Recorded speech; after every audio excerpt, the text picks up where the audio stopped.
Hi guys, welcome sa tutorial ko on how to use Pisme. So kung first time mo dito, don't worry kasi super dali lang niya gamitin. So sa video na to, tuturuan ko kayo from signing up, pag-edit, paglagay ng pictures, videos, and animations hanggang sa pag-download ng final project. So ayun, let's get started. So first, isi-search nyo sa ah, open nyo lang sa browser nyo yung bizmed.co. So, yan. Ito yung browser natin. Search lang natin.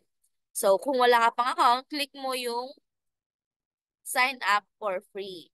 Sign up free. So, pwede ka mag-sign up gamit ang Google or email mo. So, pag naka-login ka na, mapupunta ka sa dashboard ng Bizme. So, dito lahat ng projects mo, makikita mo kapag may gawa ka na. So, ayan. Ito yung dashboard ng business. So, kung makikita nyo from this side,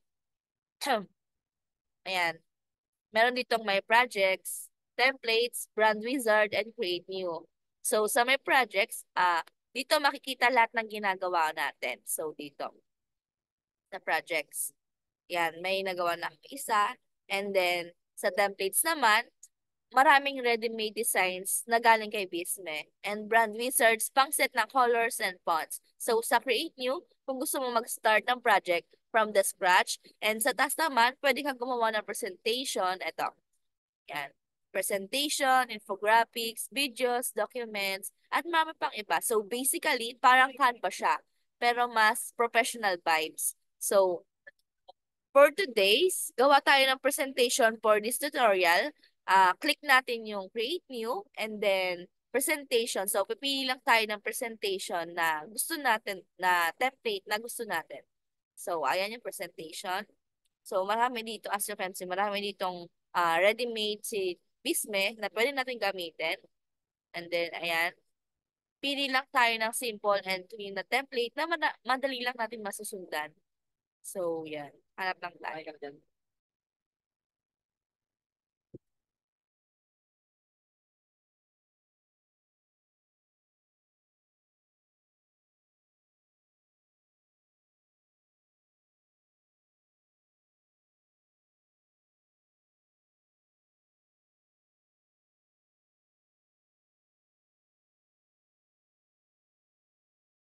So, itong template na to, gamitin natin siya. Mukha siyang madali lang sundan. And then, yan.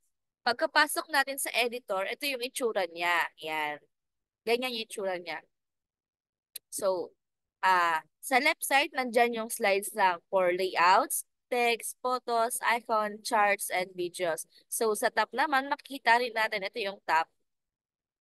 Makikita natin dito yung mga font options, size, colors, alignment, at under redo. So, sa gitna naman, ayan mismo yung canvas mo. So, yung mismong slide na i-edit natin. So, here, dito yung mga graphics, photos, data, medias, brand kit, and my file. So, yan.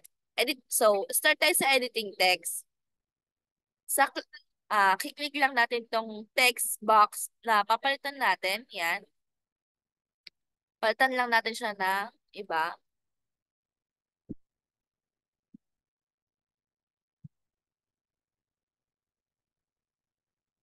Yan. Palitan natin siya yan.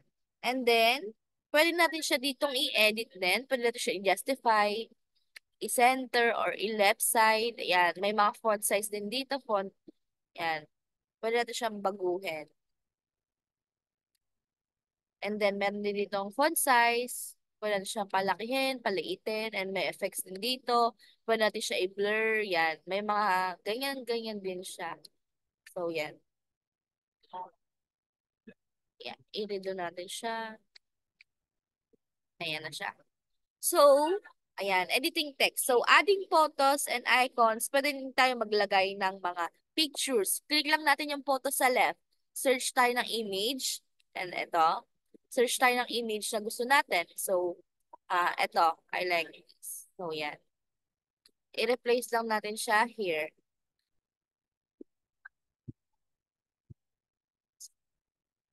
likodan. Yan. Tapos, i-arrange lang natin siya. Send to backward. Ayan.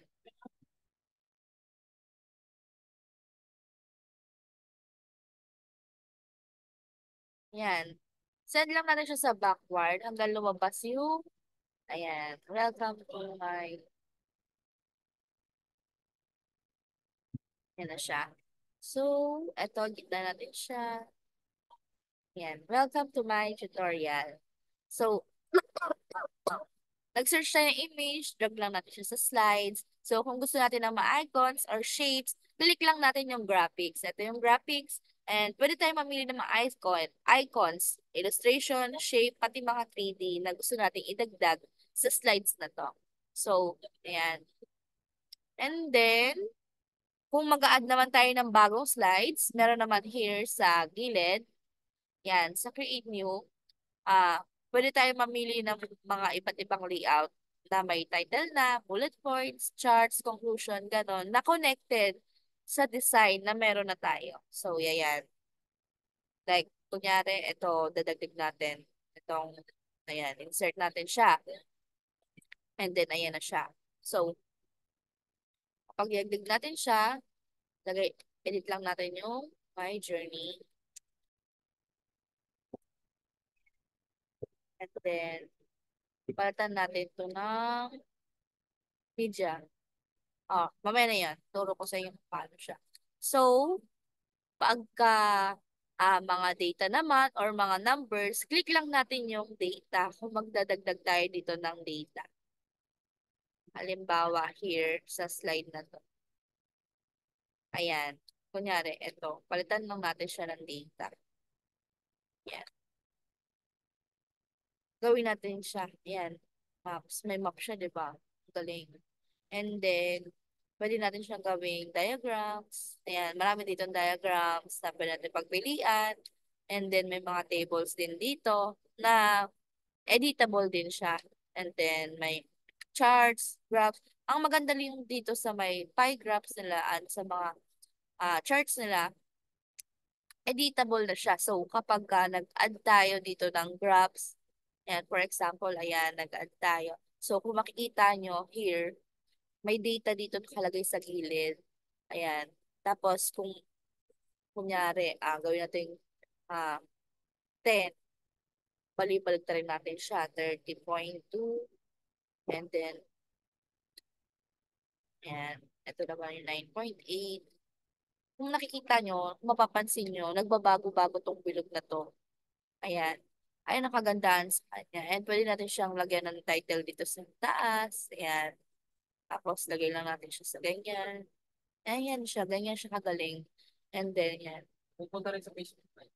Tapos, Pupunta rin sa Facebook page mo. ayan. Kung mag-add naman tayo ng animation para mas lively yung ating presentation, pwede tayong mag-add ng animation. Pwede tayong mag-add ng animation sa font, sa pictures, sa text, like pwede natin siya i-fade in, fly in, zoom pa, pero tip lang, wag tayong sobrang grabe maglagay ng mga animations para hindi siya sobrang gulo tingnan. Hindi siya sobrang OA na like kada parte ng image ah, may effect siya, may animation siya. So ito, lagyan natin siya ng fade in. Yan. Ang ganda niya, 'di ba? So wag natin siya lagyan ng okay. So ayan. Ayan. And then kapag mag-add naman tayo ng mga videos and audio, pwedeng-pwede rin siya. So, dito naman tayo sa next slide natin. Yan.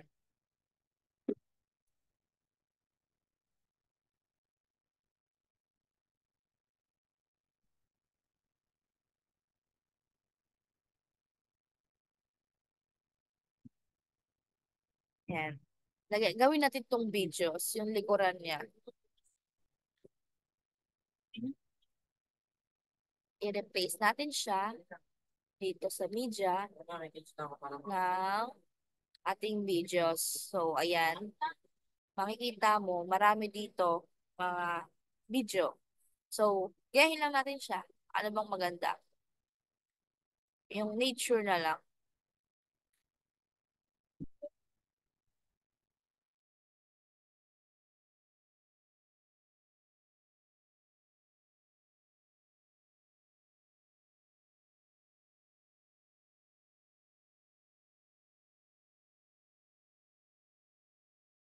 So, send lang natin siya sa backward para makita natin siya agad. Yan. And then, i-blur lang natin ng konti. Animate natin siya.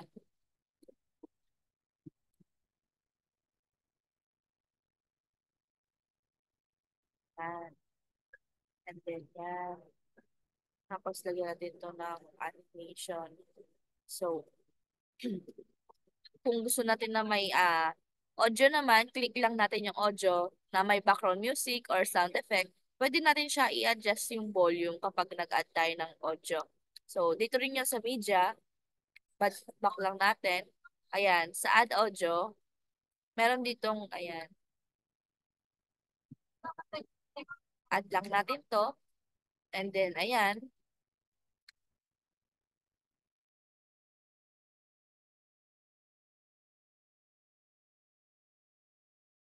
ayan, add lang natin yung audio. And then, yan, play lang natin siya, makikita nyo na agad.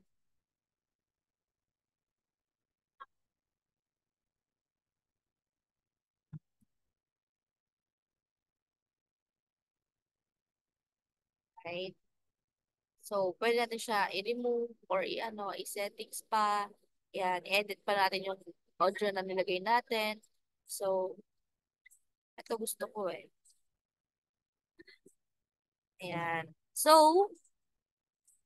yan. Kung okay na sa atin yan, yung edit natin kanina, kung okay na sa atin yan, before natin i-save or i-download, i-preview muna natin siya. So, kiklik natin yung present or preview sa upper right para makita natin kung smooth ba yung animations and transitions, kung pasok na ba siya sa standard mo, ganyan. Pindutin lang natin siya and then magpa-present na siya.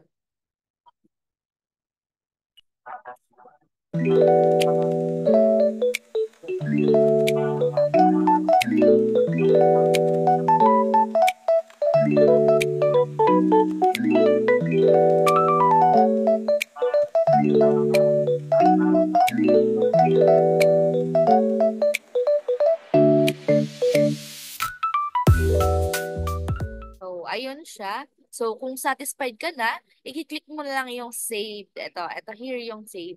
So, pwede mo na siya i-download as PDF, PNG, JPG, video, or PPT, or even GIF. So, note lang, yung ibang options, pang pro account lang siya. So, kailangan mo mag-get premium or magpa-pro ng account para ma-download mo siya. So, if you want to share naman your work sa iba, click share lang at makukuha mo yung link or embed code na pwede mong i-adjust kung ipa-public mo or ipa-private mo yung project. So, yun lang. Tapos na ang ating business tutorial. So, sana nakatulong to sa project mo or sa school works nyo. Kung may gusto pa kayong itry sa Bisme, i-explore nyo lang siya. Madami pa siyang features. So, thank you for watching.